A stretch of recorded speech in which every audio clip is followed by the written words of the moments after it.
மறுபடியும் ஒரு சனிக்கிழமை ஸ்ரீமத் பாகவதம் அப்படின்ற நிகழ்ச்சி மூலியமா உங்க எல்லாரையும் சந்திப்பதில் மிக்க மகிழ்ச்சி எனக்கு. பல வாரங்களாக இந்த 4வது ஸ்கந்தத்திலிருந்து தக்ஷ யஜ்ஞம் அப்படின்ற தலைப்புல நாம தொடர்ந்து பார்த்து கொண்டிருக்கோம். அதனுடைய தொடர்ச்சி தான் இன்னைக்கும்.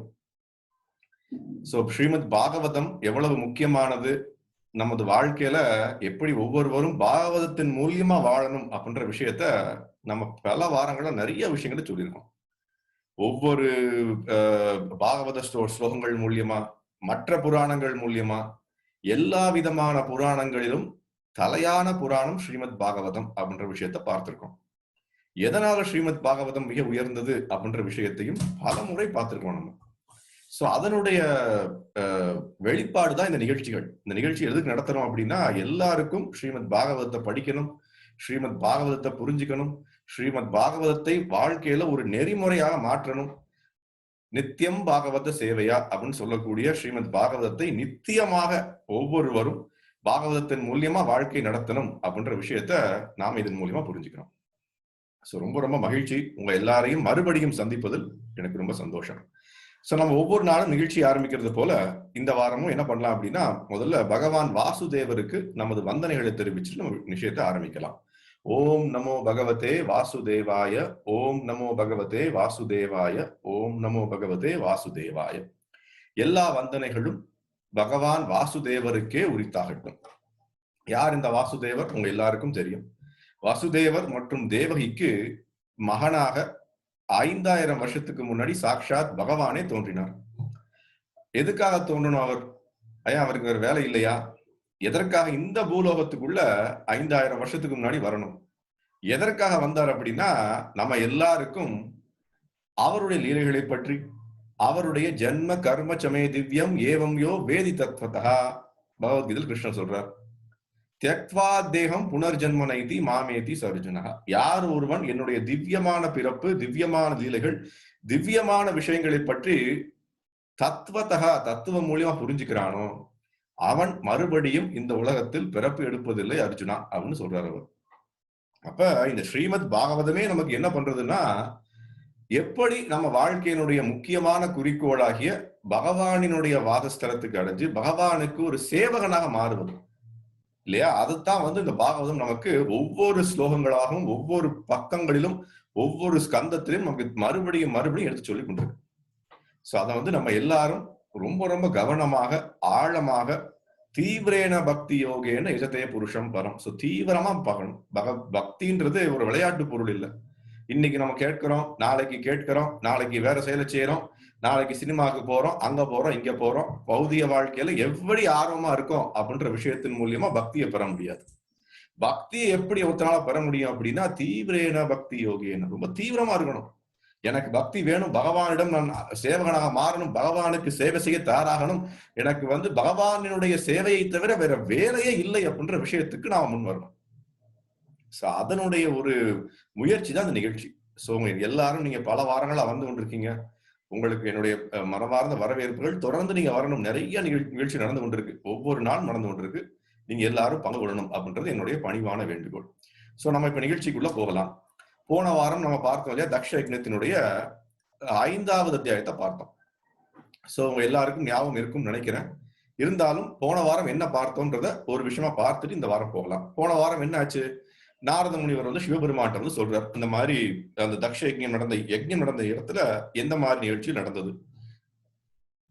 அங்க உயிரை விட்டாச்சு சதி தேவி.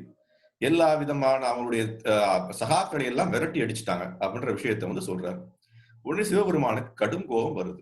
அவர் என்ன பண்றார்? தன்னுடைய இதுல இருந்து ஒரு தலைமுடி எடுத்து கீழே போட்டு தன்னுடைய சக்தியின் மூலியமாக ஒரு மிகப்பெரிய ஒரு அரக்கனை உருவாக்குறார். வீரபத்ரன் அப்படின்னு சொல்லக்கூடிய ஒரு அரக்கனை உருவாக்குறார். அவனுக்கு தன்னுடைய சக்தி எல்லாற்றையும் கொடுத்து, நீங்க போய் இந்த தக்ஷனை வதம் செஞ்சுட்டு வாங்க அப்படின்னு அனுப்புறார். அவன் கிளம்பி வந்தாச்சு. இடமே இருள் சூழ்ந்துதான் மாறுது. பெரிய அரக்கன் இருள் சூழ்ந்த இடமா மாறுது. போன வாரம் எல்லாருக்கும் அந்த படத்தை கூட காமிச்சோம். இருள் சூழ்ந்த இடமா மாறுது. அப்ப எல்லாருக்கும் என்ன தோற்றம் கிடைக்குது அப்படின்னா, இந்த பிரபஞ்சம் அழியக்கூடிய நேரத்துல எப்படி இருக்குமோ அந்த ஒரு விஷயம் நடக்க போகுதா அப்படின்ற விஷயம் எல்லாருக்கும் சந்தேகம் வருது. எல்லாரும் அவங்களுக்குள்ள பேசிக்கிறாங்க. இந்த மாதிரி இருக்க வாய்ப்பு இல்ல. அது இருக்குமா? இது இருக்குமா? அது நிறைய வந்து இவங்க கொள்ளையடிக்கிறவங்க வந்துட்டாங்களா? புழுதி அவ்வளவு கிளம்புது. அவ்வளவு அழுக்கு மாசு வந்தாச்சு. என்ன காரணம்? பின்னேரம் கூட ஆகலையே. பசுக்கள்லாம் திரும்பி வரணும் இல்லையே. எப்படி இந்த அழுக்கு வருது? அப்படின்னு நிறைய விஷயங்கள் எல்லாரும் தங்களுக்குள்ள அப்படியே பரிமாற்றம் செஞ்சு கொண்டிருக்காங்க. அப்ப பிரசூதி அப்படின்னு போன வாரம் பார்த்தோம். உங்களுக்கு ஞாபகம் இருக்கா? பிரசூதி யாரு? தக்ஷனுடைய மனைவி. அவ வந்து தன்னுடைய தோழிகளுக்கு, பெண்களுக்கு சொல்லிக் கொண்டிருக்கா. என்ன அப்படின்னா, என்னுடைய கணவருக்கு சிவபெருமானினுடைய சக்தியை பற்றி புரியவில்லை. அவர் என்ன நினைச்சு கொண்டிருக்காரு அப்படின்னா, நான் பிரஜாபதி, மிகச்சிறந்த ஆள், எனக்கு வந்து எல்லாம் தெரியும் அப்படின்ற விஷயத்துல ஒரு அகந்தையுடன் வாழ்ந்து கொண்டிருக்கார்.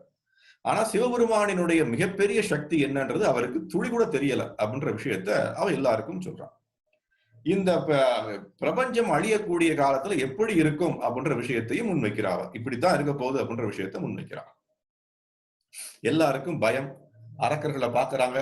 சிவபெருமானுடைய சகாக்கள்லாம் வராங்க. அவங்க வந்து தாக்கிறதுக்கு முன் வராங்க அப்படின்ற விஷயத்தையும் பார்க்கிறாங்க. போன வாரம் பார்த்தோம். அங்க பல விதமான இன்னல்களை கொடுக்குறாங்க. எல்லா விதமான ஏற்பாடுகளை சீர்குலைக்கிறாங்க அப்படின்ற விஷயத்தையும் பார்த்தோம். அதற்கப்புறம் ஒவ்வொருவரும் போய் மத்தவங்கள தாக்க ஆரம்பிக்கிறாங்க. யார் ஒருத்தர் பல்ல காட்டினாங்க சிவபெருமானுக்கு எதிராக, அல்லது சிரிச்சாங்க, அல்லது வந்து மீசையை காட்டினாங்க, புருவத்தை காட்டினாங்க. அவங்க எல்லாருக்கும் அதெல்லாம் எடுக்கப்பட்டது. பல் எடுக்கப்பட்டது, மீசை எடுக்கப்பட்டது, புருவம் எடுக்கப்பட்டது. இந்த மாதிரி நிறைய கொடுமையான விஷயங்கள் எல்லாம் அவங்களுக்கு வந்து அவங்க பண்ணிய ஒரு பழிச்செயலுக்கு ஒரு பரிகாரமாக செய்யப்பட்டதுன்றதையும் பார்க்கிறோம். அதற்கப்புறம் நடந்தது தக்ஷனை பிடிக்கிறார் அந்த வீரபத்ரன். தக்ஷனுடைய தலையை கொய்ய பார்க்கிறார், கொய்ய முடியல. அதற்கப்புறம் பல கருவிகளை வச்சு தக்ஷனுடைய தலையை எடுத்து அந்த வேள்வி நடக்கக்கூடிய இடத்திற்கு ஒரு வேள்வி பொருளாக அதை மாத்திட்டு கிளம்பிடுறார் அவர். எல்லாரும் கைலாசத்துக்கு வந்தாச்சு அப்படின்ற விஷயத்த போன வாரம் பார்த்தோம் இல்லையா? அப்ப இந்த வாரம் என்ன பண்ண போறோம் அப்படின்னா, 4வது ஸ்கந்தத்தினுடைய 6வது அத்தியாயத்தை பார்க்க போறோம். அதனுடைய தலைப்பு என்ன அப்படின்னா, நான் தலைப்பை சொல்றதுக்கு இப்ப நான் தயாரா இல்லை. ஏன் இல்லை அப்படின்னா, தலைப்பை சொன்னா என்ன நடக்க போகுதுன்னு உங்க எல்லாருக்கும் தெரிஞ்சிடும். சோ அதனால 6வது அத்தியாயத்தை 4வது ஸ்கந்தம் 6வது அத்தியாயத்தை பார்க்கிறோம். சோ இன்னைக்கு என்ன முதல் ஸ்லோகம் எப்படி ஆரம்பிக்குது அப்படின்னா, அங்க இருக்கக்கூடிய எல்லா விதமான வேள்விகள் பண்ணக்கூடிய வேந்தர்கள், பிராமணர்கள் எல்லாரும் என்ன பண்றாங்க அப்படின்னா, ரொம்ப ரொம்ப வருத்தத்தோட நடந்த விஷயத்தெல்லாம் பார்த்துட்டு ரொம்ப மன வருத்தம் அடையறாங்க. இப்படி ஒரு விஷயம் நடந்துருச்சு, என்ன பண்ண போறோம் அப்படின்னு மன வருத்தத்துடன் அங்க இருந்து கிளம்புறாங்க. அவங்க எல்லாரும் என்ன பண்றாங்க அப்படின்னா, அந்த சிவபெருமானினுடைய அந்த வந்தாங்க இல்லையா, வீரபத்ரனோட வந்த சகாக்கள் எல்லாரும் அவங்களை தாக்கிய விஷயமும் அவங்களுக்கு வந்து ரொம்ப மனவேதனையை கொடுக்குது. மனவேதனையா இருக்கட்டும், உடம்புலயும் நிறைய தாக்கங்கள் ஏற்பட்டிருக்கு இல்லையா, அதுவும் நிறைய அவங்களுக்கு வேதனையை கொடுக்குது. அவங்க எல்லாரும் என்ன பண்றாங்க அப்படின்னா, அவங்க தன்னுடைய தேவர்களுடைய தலைமையில எல்லாரும் பிரம்மதேவரை பார்க்க போறாங்க. தேவர்கள் இந்திரன் முதற்கண்டு இந்திரன் வருணன் எல்லாரும் போய், இந்த பிராமணர்கள் எல்லாரும் போய் பிரம்மதேவரை போய் நாடுறாங்க. பிரம்மதேவரே, இந்த மாதிரி நிகழ்ச்சி நடந்து விட்டது, நீங்க தான் எங்களுக்கு வந்து ஒரு வழி காட்டணும். இந்த மாதிரி நம்ம வேள்விகள் செய்யக்கூட கூட சிவபெருமானினுடைய ஆட்கள் எல்லாம் வந்து எங்களுக்கு மிகுந்த ஒரு இதை ஏற்படுத்திட்டாங்க அப்படின்னு சொல்றாங்க. சோ அவருக்கு என்ன பண்றாங்க அப்படின்னா, விஷயம் அதுதானே, பிரம்மதேவருக்கு தெரியாத விஷயமா? பிரம்மதேவருக்கும் கிருஷ்ணருக்கும் தெரியாத விஷயமா? தக்ஷன் நடத்திய அந்த யக்ஞ வேள்வியில என்ன நடந்தது அப்படின்றது எல்லாருக்கும் தெரியும். அவங்க 2 பேருக்கு தெரியும் இல்லையா? அவங்க வரவே இல்லை, ஆனா அவங்களுக்கு தெரியும். அதுதானே உண்மை. பகவத்கீதை கிருஷ்ணன் சொல்றாரு இல்லையா, வேதாகம் சமதித்தானி வர்த்தமானிச அர்ஜுனா. வேதாகம் எனக்கு எல்லாம் தெரியும். எது தெரியும்? வர்த்தமானிச அர்ஜுனா. எது நடக்க போவதும் தெரியும், எது நடந்ததுன்றது தெரியும், எது நடந்து கொண்டிருக்கிறதுன்றதும் தெரியும். நமக்கு தான் தெரியல. நமக்கு தான் போன வாரம் என்ன நடந்ததுன்னு தெரியல, நேற்று என்ன சாப்பிட்டோம்னு தெரியல, போன வாரம் சனிக்கிழமை 6 மணிலிருந்து 7 மணி வரைக்கும் தக்ஷ யக்ஞம் நிகழ்ச்சியில் என்ன நம்ம உரையாடினோன்றது நமக்கு தெரியல, மறந்துருது இல்லையா? அப்ப அவருக்கு அந்த மாதிரி இல்லை. அவருக்கு எப்படி இருக்கு அப்படின்னா, வர்த்தமானிச அர்ஜுனா வேதாகம் சமதிதானி, எல்லாமே எனக்கு தெரியும். அவன் என்ன செய்தான், இவன் என்ன செய்தான், அங்க என்ன நடந்தது, அந்த பிரபஞ்சத்தில் நடந்தது, இந்த பிரபஞ்சத்தில் நடந்தது, எல்லா விதமான விஷயங்களும் எனக்கு தெரியும் அர்ஜுனா, நீ எனக்கு வந்து சொல்லி தேவையில்லை அப்படின்னு யார் சொல்றா? கிருஷ்ணர் அர்ஜுனனுக்கு பகவத்கீதை சொல்றார். அப்ப இதேதான் விஷயம். அப்ப இதுதான் வந்து பிரம்மதேவர் வந்து இந்த பிரபஞ்சத்தை பத்தி அவருக்கு எல்லாம் தெரியும். அடுத்த பிரபஞ்சத்துக்கு ஒரு பிரம்மதேவர் இருப்பார், அவருக்கு அதை பற்றி தெரியும். இன்னொரு பிரபஞ்சத்துக்கு அந்த பிரம்மதேவருக்கு அதை பற்றி தெரியும். ஆனால் எல்லா பிரபஞ்சத்திலும் எல்லா உலோகங்களிலும், எல்லா ஆன்மீகம் மற்றும் பௌதிக லோகங்களிலும், எல்லா உயிர்வாழிகளும் செய்யக்கூடிய விஷயங்கள் எல்லாரும் யாருக்கு தெரியும்? விஷ்ணுவுக்கு தெரியும், கிருஷ்ணருக்கு தெரியும் இல்லையா? அதனால அவருக்கு பேரு விஸ்வானு, விஷ்ணுன்னு பேர் வைக்கிறோம். சோ விஷ்ணுவுக்கு எல்லாம் தெரியும். அவருக்கு தெரியாத விஷயங்கள் என்ன? ஆனாலும் இங்க பிரம்மதேவர் என்ன பண்றார்? அவங்க வந்தவங்க எல்லாருக்கும் அவங்க சொல்ல வந்த விஷயங்களை காது கொடுத்து கேட்கின்றார். என்ன நடந்தது அப்படின்றத கேட்கிறார் அவர். நாம் இன்னைக்கு என்ன பண்ண போறோம் அப்படின்னா, முதல்ல 6வது ஸ்கந்தத்தினுடைய 4வது ஸ்லோகத்தை முதல்ல பார்க்க போறோம். அருமையான ஸ்லோகம் அது. அதுல அவன் சொல்லக்கூடிய விஷயங்கள் என்ன அப்படின்றத பார்ப்போம். இப்ப இது 4வது ஸ்கந்தம் 6வது அத்தியாயம் 4வது ஸ்லோகம். இதுதான் உங்களுக்கு கண்ணுக்கு முன்னாடி இருக்கு. இப்ப இது என்ன வருது?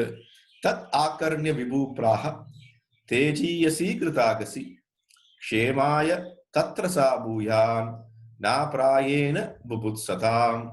அருமையான ஸ்லோகம். தத் ஆகர்ணிய, தத் ஆகர்ணியனா என்ன? தத் அப்படின்னா அந்த நிகழ்ச்சி, ஆகர்ணியனா கேட்டார், காது கொடுத்து கேட்டார். விபுகு, விபுகுனா இங்க என்ன? மிகவும் சக்தி வாய்ந்தவர். யாரு? பிரம்மதேவர். பிராஹா, மறுபடியும் அதை கேட்டதுக்கு அப்புறம் அவர் என்ன பண்றார்? அவங்களுக்கு தகுந்த பதிலை கொடுக்க ஆரம்பிக்கின்றார். தத் ஆகர்ணிய விபுக் பிராஹா அப்படின்ற வார்த்தைகள் வருது. தேஜியசி கிருதாகசிஹி, அவர் சொல்லக்கூடிய முதல் வார்த்தை என்ன? தேஜியசி கிருதாகசி. ஒரு என்ன சொல்றாரு அப்படின்னா, மதிக்கத்தக்க நபரை நீங்க எல்லாரும் மதிக்காமல் நடத்தி விட்டீர்கள். கிருதாகசி அப்படின்னா என்ன? அவங்களுக்கு அபராதம் விளைவித்தீர்கள். அதான் கிருதாகசின்ற வார்த்தைக்கு அர்த்தம். யார் அந்த மதிக்கத்தக்க நபர்? அந்த மதிக்கத்தக்க நபருக்கு நீங்க எல்லாரும் சேர்ந்து மதிப்பு கொடுக்கல, அவருக்கு தகுந்த மரியாதை கொடுக்கல அப்படின்ற விஷயத்தை சொல்றார். 3வது வழியை பாருங்க, ரொம்ப அருமையான வரி. க்ஷேமாய தத்ர சா பூயான். க்ஷேமாய, நீங்க இந்த மிகப்பெரிய வேள்வி எதுக்கு நடத்தினீங்க? க்ஷேமத்துக்காக நடத்தினீங்க. தமிழ்ல சொல்லுவோம் இல்லையா, க்ஷேமம், லோக க்ஷேமம் அப்படின்னு சொல்லுவோம். சோ க்ஷேமத்துக்காக நடத்தினீங்க. ஆனா என்ன ஆச்சு? உங்களுடைய நன்மைக்காக நடத்தினீங்க, லோகத்தினுடைய நன்மைக்காக நடத்தினீங்க. ஆனால் அது எவ்வாறு, என்ன சொல்றா? தத்ர சா பூயான், அது எவ்வாறு நடத்த வேண்டுமோ அந்த மாதிரி நடத்தலையே. நாம் ஒரு நிகழ்ச்சியை நடத்துறோம். இங்க பாகவத நிகழ்ச்சி நடக்குது. பாகவத நிகழ்ச்சி நடந்தா என்ன பண்ணணும்? பாகவதத்திலிருந்து வரக்கூடிய விஷயங்களை பற்றி மட்டும் பேசணும். பாகவதத்தில் வராத விஷயங்களை பற்றி பேசுறதோ அல்லது தேவையில்லாம அரசியலை பற்றியோ மற்ற விஷயங்களை பற்றி பேசுவதற்கு எதற்காக நான் பாகவதத்தை நாடணும்? நாட வேண்டிய அவசியம் இல்லை. அப்ப ஒரு வேள்வியை நடத்துறோம். அந்த வேள்வியை நடத்துறதுக்கான முக்கிய நோக்கம் என்னன்றத புரிஞ்சுண்டு அந்த வேள்வியை நடத்தாம மிகப்பெரிய ஒரு நபருக்கு நீங்கள் தகுந்த ஒரு மரியாதை கொடுக்காமல் விட்டு விட்டீர்களே அப்படின்னு சொல்றார். கடைசி லைன் என்ன? நா பிராயேன புபுத்சதாம். இது அந்த மாதிரி நீங்க செய்யும் போது உங்களுக்கு எங்களது மகிழ்ச்சி கிடைக்கும், க்ஷேமம் கிடைக்கும், நன்மை கிடைக்கும் அப்படின்ற விஷயத்த கேள்வியாக எழுப்புகின்றார் பிரம்மதேவர். இப்ப 4வது ஸ்லோகத்தினுடைய மொழிபெயர்ப்பை பாருங்க. வேள்வியில் கலந்து கொண்ட உறுப்பினர்களும் தேவர்களும் நடைபெற்ற அனைத்தையும் பிரம்மதேவரிடம் கூறிய பின்னர் பிரம்மதேவர் பதில் கூறினார். வணங்கத்தக்க சிறந்தவரை நிந்தித்து கிருதாகசி அவரது திருவடி தாமரைகளிடத்து குற்றம் இழைத்த பின்னர் ஒரு வேள்வியினை செய்வதன் மூலம் நீங்கள் மகிழ்ச்சியுற முடியவே முடியாது. ஒரு அருமையா இந்த ஸ்லோகம் எடுத்ததுக்கான முக்கிய நோக்கமே இதுதான். என்ன நோக்கம் அப்படின்னா, நாம இன்னைக்கு பண்ணக்கூடிய நிறைய விஷயங்கள், நாம என்ன பண்றோம்? கோயிலுக்கு போறோம், வேள்விகளை செய்யறோம், நிறைய விஷயங்களை செஞ்சு கொண்டிருக்கோம். இந்த செயல்களை எல்லாரும் யாரை திருப்திப்படுத்துறதுக்காக செய்யறோம்னு நமக்கு தெரியாது, எதற்காக செய்யணும் நமக்கு தெரியாது. அங்க இருக்கக்கூடிய இந்த பூசாரி சொன்னார்னு செய்கிறோம். உண்மை என்ன, சாஸ்திரம் என்ன சொல்லுகின்றது, வேதங்கள் என்ன சொல்லுகின்றன நமக்கு தெரியாது. ஆனா எதற்காக செய்யறோம்?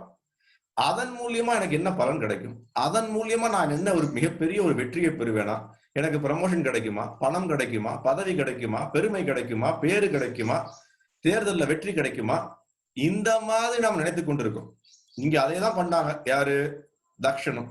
மிகப்பெரிய வேள்வியை நடத்துங்க அப்படின்னு நம்முடைய சகாக்கள் எல்லாரையும் அழைச்சார். என்ன பண்ணார்? மிகப்பெரிய வேள்வியை நடத்தினார். எதற்காக? தனக்கு புண்ணியம் கிடைக்கணும் அப்படின்றதுக்காக. ஆனால் புண்ணியம் கிடைக்கக்கூடிய செயலை செய்யும் போது அதுல வரக்கூடிய முக்கியமான நபர்களுக்கு நீங்க மரியாதை செலுத்தல அப்படின்னா அப்ப அந்த வேள்வியை செஞ்சதுக்கான விஷயம் என்ன? எந்த பிரயோஜனம் இல்லாம போயிடும். இப்ப இத பிரம்மதேவர் ரொம்ப அருமையா இங்க சொல்லி கொடுக்கிறார் அவங்க எல்லாருக்கும்.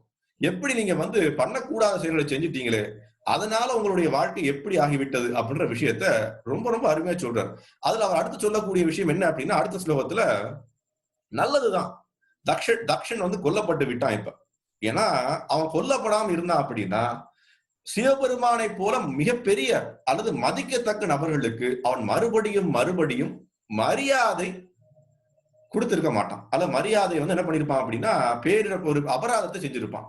அதனால தக்ஷனை வந்து கொண்டது சரி அப்படின்றதான் என்னுடைய அபிப்பிராயம் அப்படின்ற விஷயத்த பிரம்மதேவர் அங்க சொல்றாரு அவர். இப்ப மனுஸ்மிருதியில அப்படித்தானே சொல்லப்பட்டிருக்கு. இன்னைக்கு உதாரணத்துக்கு பாக்குறோம். நம்மளுடைய எல்லா விதமான சட்டங்களும் நம்ம இன்னைக்கு வச்சிருக்கோம் இல்லையா? இந்தியன் சட்டம், அமெரிக்க சட்டமா இருக்கட்டும், ஐரோப்பா சட்டமா இருக்கட்டும், பாகிஸ்தான் சட்டமா இருக்கட்டும், எந்த நாட்டு சட்டம் எங்க இருந்து வந்திருக்குன்னு நம்ம ஆராய்ந்து பார்த்தோம்னா மனுஸ்மிருதியில தான் வந்திருக்கும். என்ன சொல்றது? யார் ஒருத்தனை கொலை செஞ்சுட்டான் அப்படின்னா அவனை உடனே தூக்கில் இடுறோம். எதற்காக இடுறோம்? அவன் செய்த பாவத்திற்கு தண்டனையாக இடப்படுகின்றான் அவன்.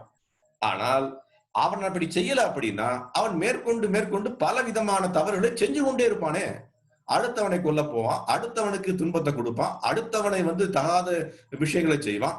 அப்ப ஒரு அரசன்றவர் என்ன பண்றாரு அப்படின்னா, ஒரு குற்றம் இழைத்தவனுக்கு தகுந்த ஒரு தண்டனை கொடுப்பதுதான் அரசனுடைய வேலை, சட்டத்தினுடைய வேலை. இன்னைக்கு நடக்குதா நடக்கலையா நமக்கு தெரியாது. ஆனால் சாஸ்திர முறைப்படி இதுதான சட்டம், இதுதான ஒழுக்கம், இதுதான நம்மளுடைய விஷயமா இருந்தது. அப்ப இதை வந்து அவர் என்ன சொல்றார்? நீங்க வந்து செய்த தவறை காரணமாக நீங்க எல்லாரும் இப்ப வந்து மிகப்பெரிய கஷ்டத்தை வந்து அனுபவித்துக் கொண்டிருக்கீங்க. இந்த மாதிரி விஷயங்கள் நடந்தது எனக்கு நன்றாதான் படுகிறது. இல்ல நீங்க என்ன பண்ணிருப்பீங்க? மறுபடியும் மறுபடியும் மதிக்கத்தக்க நபர்களுக்கு மரியாதை கொடுத்திருக்க மாட்டீங்க அப்படின்ற விஷயத்தை சொல்றாரு அவர். அப்ப எவ்வளவு ஒரு முக்கியமான விஷயம் இது. நம்மளுடைய வாழ்க்கையிலையும் நமக்கு நடக்கக்கூடிய இன்னல்கள் அல்லது ஏதாவது தடங்கல்கள் எதற்காக வருது? என்ன சொல்லப்பட்டிருக்கு அப்படின்னா, துக்காலயம் அசாஸ்வதம். துக்கம் மிகுந்த இடம் எது? இந்த துக்கம் மிகுந்த இடத்தை எதுக்காக துக்கத்தை கொடுக்கணும் நமக்கு? எதற்காக கொடுக்கணும் அப்படின்னா, அப்படியாவது நாம என்ன பண்றோம் அப்படின்னா, துக்கத்தும் மிகுந்த இடத்துல இருந்து வெளியில வரலாமே, நித்தியமான சுகம் இருக்கிற இடத்துக்கு போலாமே, நித்தியமான இன்பம் இருக்கிற இடத்துக்கு போலாமே அப்படின்ற விஷயம் நமக்குள்ள வரணுமே அப்படின்ற விஷயத்துக்காகத்தான் இந்த ஒரு பௌதிக உலகமே படைக்கப்பட்டிருக்கு. அப்ப இந்த பௌதிக உலகம் படைக்கப்பட்டதுக்கான விஷயத்தை நாம புரிந்து கொண்டோம். நாம வந்து எல்லா விதமான தவறுகளையும் செய்து கொண்டிருக்கோமே அப்படின்ற விஷயத்தை அவர் சொல்லுகின்றார் அவர். கடைசியா அவர் சொல்லக்கூடிய விஷயம் என்ன அப்படின்னா, இப்பொழுதும் ஒன்று குறைந்து போகல. நீங்க எல்லாரும் தவறு செஞ்சிட்டீங்க. அவரை தகுந்த மாதிரி ஏளனமா பாத்தீங்க, ஏளனமா சிரிச்சீங்க, ஏளனமா உங்களுடைய பல்லை காட்டினீங்க, எல்லா விதமான விஷயங்களும் செஞ்சீங்க. இப்பயும் ஒண்ணு குறைந்து போகல. நீங்க என்ன பண்ணலாம்? சிவபெருமானை போய் பார்த்து உங்களுடைய மனதில் எதையும் வைத்துக் கொள்ளாமல் எங்களை மன்னித்து விடுங்க. நாங்க வந்து சரியாமல் தவறு செய்து விட்டோம். நான் உங்களுடைய சக்தியை அறியாமல் இந்த புரியாமல் செஞ்சிட்டோம். எங்களை மன்னித்து அருளுங்கள் அப்படின்னு நீங்க போய் கேட்டீங்க அப்படின்னா, அவரை போல ஒரு ஆர்வமுள்ள நபர் கிடையாது. அவரை போல ஒரு அருமையான நபர் கிடையவே கிடையாது. அவரை போய் நீங்க ஏன் பார்க்க கூடாது அப்படின்ற விஷயத்த அவர் முன்வைக்கின்றார் அவர். அப்ப இதுதான் வந்து முக்கியமான விஷயம். அவருடைய தாமரை திருவடிகளுக்கு போய் அவருக்கு வணக்கத்தை தெரிவிச்சு விட்டு, அவர் நம்ம என்ன பண்ணலாம் அப்படின்னா, இந்த மாதிரி நான் செய்த தவறுகளை எங்கள் மன்னியுங்கள் அப்படின்ற சொல்றதை தோன்று. அது அழகான வார்த்தை என்ன சொல்றாரு அப்படின்னா, மனதில் எதையும் வைத்துக் கொள்ளாமல், மனதில் எதையும் வைத்துக் கொள்ளாமல்னா என்ன? எனக்கு அவரிடம் உதாரணத்துக்கு நான் ஒருத்தருக்கு ஒரு தவறு செய்துட்டேன். அந்த தவறை நான் உணர்ந்தேன் அல்லது உணரலன்னு வச்சுப்போமே. இப்ப நான் உணர்ந்துட்டேன்னு வச்சுப்போம். உணர்ந்துட்டோம் அப்படின்னா அவர்கிட்ட போய் மன்னிப்பு கேட்போம். தெரியாமல் செய்து விட்டேன், அல்லது என்னுடைய அறியாமையில் செய்து விட்டேன், அல்லது வந்து தெரிஞ்சும் எனக்கு வந்து அந்த ஒரு காழ்ப்புணர்ச்சி செஞ்சு விட்டேன் அப்படின்ற விஷயத்துல எந்த விதமான மனதில் எந்த விதமான பாரம் இல்லாமல் கேட்பது ஒரு விதம். இரண்டாவது விதம் என்ன? எனக்கு வந்து இருக்கிற அகங்காரத்தின் காரணமாக அவர்கிட்ட போய் நான் எப்படி மன்னிப்பு கேட்பது? நான் மன்னிப்பு கேட்க முடியாது அப்படின்ற ஒரு அகங்காரத்துடன் இருப்பது. அப்ப நம்மளுடைய நண்பர் வந்து சொல்றார், என்ன சொல்றாரு அப்படின்னா, அவரிடம் போய் மன்னிப்பு கேளுங்களேன், உங்களுடைய வாழ்க்கையில் நிறைய விஷயங்களுக்கு வந்து இடையூறு இருக்கிற விஷயங்கள் எல்லாம் அகலும் அப்படின்ற விஷயத்தை சொல்றாருன்னு வச்சுப்போமே. அப்ப என்ன பண்ணுவோம்? யாரோ ஒருவர் சொன்னார், அவருடைய சொல்லின் காரணமாக என்ன பண்ணுவோம்? போய் அவரை பார்ப்போம். மனசுக்குள்ள பாரம் இருக்கு, மனசுக்குள்ள காழ்ப்புணர்ச்சி இருக்கு, மனசுக்குள்ள அவருக்கு எதிரான சிந்தனை இருக்கு, மனசுக்குள்ள அவரை வந்து மதிக்கத்தக்க மரியாதை ஒன்றும் வரல. அப்படியுமே என்ன பண்ணுவோம்? யாரோ ஒருவர் சொன்னாருன்ற காரணத்துக்காக ஒருவரிடம் போய் மன்னிப்பு கேட்போம். இப்ப இதேதான் இங்கேயும் நடக்குது.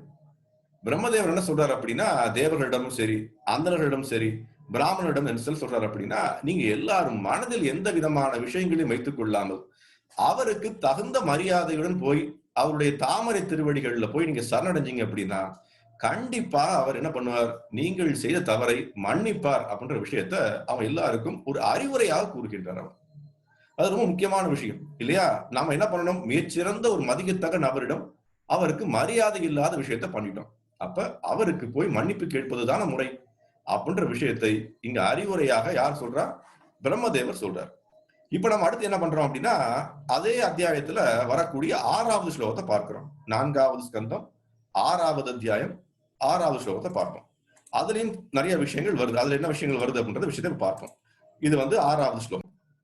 அந்த ஸ்லோகம் எப்படி ஆரம்பிக்கிறது அப்படின்னா, ஆசாஷான ஜீவிதாம் அதர்வஸ்ய லோகஸ்ஸ பாலகூபிதே நயஸ்மின் தம் ஆஷு தேவம் பிரியாய விகினாம் க்ஷேமபாத்வம் ஹிருதிவித்தம் துருக்கஹே. சோ என்ன சொல்றாரு அப்படின்னா, ஆஷா ஆஷா ஆஷான ஜீவிதாம் அதர்வஸ்ய. இப்ப என்ன அப்படின்னா, முதல்ல இந்த ஒரு மிகப்பெரிய ஒரு லோகசபால கூபித்தேன எஸ்மின் என்ன பண்றாங்க அப்படின்னா, மிகப்பெரிய ஒரு யஜ்ஞத்தை நடத்தியாச்சு. அந்த யஜ்ஞத்தை நடத்துறது எதற்காக நடத்தணும்? லோகபாலா லோகசபாலக கூபித்தே, தேவையில்லாம லோகபாலர்களை திருப்திப்படுத்துறதுக்கு பதிலா அவங்களை என்ன பண்ணிட்டோம், கோபத்துக்கு ஆளாயிட்டோம். நான் முதலே சொன்னேன் இல்லையா, மிகப்பெரிய ஒரு நிகழ்ச்சி நடத்துறோம். நிகழ்ச்சி ஒருத்தருக்கு மரியாதை செலுத்துறதுக்காக நடத்துறோம். அவருக்கு மரியாதை செலுத்தணும் அப்படின்னா நமக்கு தகுந்த பலன் கிடைக்கும். அதை செய்யாமல் நம்ம என்ன பண்ணிட்டோம் அப்படின்னா, அவருக்கு செய்ய வேண்டிய மரியாதை செய்யாமல் நமக்கு நாமே ஒரு அகங்காரத்தின் வெளிப்பாடா பண்ணிட்டோம். அப்ப என்ன கிடைக்கும், நான் எஸ்மின் அந்த மாதிரி நடக்கக்கூடிய விஷயங்கள் என்ன நடக்கும் அப்படின்னா, தம் ஆஷு தேவம் பிரியாய விகினம். தன்னுடைய பிரியாய விகினம்னா என்ன, அவர் தம் ஆஷு தேவம், அவர் அந்த தேவம்னு சொல்லக்கூடிய அந்த சிவம் என்ன பண்றாரு அப்படின்னா, பிரியாய விகினம், அவருடைய மிகுந்த பிரியமான தன் மனைவியை இழந்துட்டு நிக்கிறார் இங்க இல்லையா. விகினம், அவருக்கு மனைவியை இழந்துட்டு நிக்கிறார். அப்ப க்ஷேமபத்யம் ஹிருதிவிதம் துருக்ததே. நீங்க என்ன பண்ணணும் அப்படின்னா, க்ஷேமபத்வம், நீங்க போய் அவங்களுடைய பாதத்தா திருமடிகள்ல போய் சரணடைங்க. ஹிருதிவித்தம், எந்த விதமான மனசுல எந்த விதமான ஒரு சிந்தனை இல்லாமல் இவருக்கு எப்படி மரியாதை கொடுப்பது, அல்ல என்ன மாதிரி வார்த்தைகளை பேசுவது, அவரை எப்படி திருப்திப்படுத்துவது, அதெல்லாம் யோசிக்காதீங்க. சாட்சானமா அவருக்கு போய் மரியாதை செலுத்துங்க. உங்களுடைய தவறை அவருக்கு எடுத்து சொல்லுங்கள். நாங்கள் தவறு செய்து விட்டோம்ன்ற விஷயத்தை சொல்லுங்க அப்படின்றத சொல்றார் அவர். ரொம்ப அருமையான ஸ்லோகம். இப்ப இதனுடைய மொழிபெயர்ப்பு கீழே இருக்கு. என்ன இருக்கு, பிரம்மதேவன் அவர்களிடம் சிவபெருமான் எல்லா உலகங்களையும் அவற்றை நிர்வகிப்பவர்களையும் நொடிப்பொழுதில் அழித்துவிடக்கூடிய ஆற்றல் மிக்கவர் ஆவர். உண்மைதான? அவருக்கு இல்லாத சக்தியா? நான் போன வாரம் பார்த்தோம்.